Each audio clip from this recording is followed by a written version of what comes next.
Voici le prêtre napolitain par qui le scandale arrive. Une double vie avec un prostitué de luxe, des soirées de sexe et de cocaïne, financées par les offrandes des fidèles, et filmées ici en secret par Francesco Mangiacapre. Il vient de publier ses souvenirs et révèle s'être spécialisé pour cette clientèle toute particulière. J'ai eu des rapports sexuels avec des dizaines de prêtres. Beaucoup parmi eux se présentaient comme tels, venaient parfois en soutane. D'autres ne me révélaient leur statut que plus tard. Tous m'ont payé des centaines d'euros à chaque fois, dans le but d'acheter ma parole, de garantir mon silence.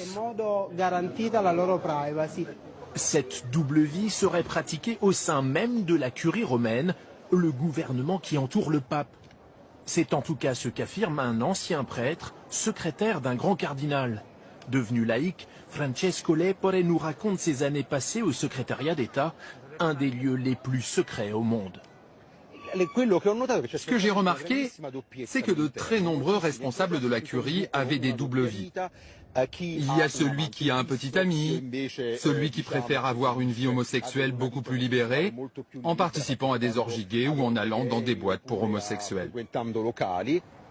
À quelques mètres du Vatican, un prêtre en exercice prend le risque de briser le tabou.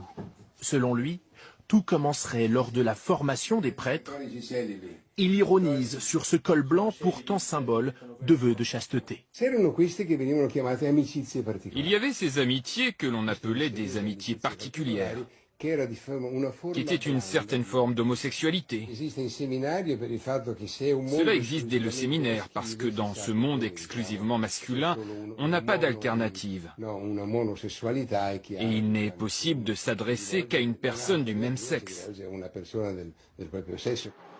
Longtemps, le Vatican a tenu des propos outranciers contre les homosexuels. À l'image de l'ancien numéro 2 de l'Église catholique, le cardinal Bertone, qui liait homosexualité et pédophilie. Une vision des choses à laquelle n'adhère pas le pape François.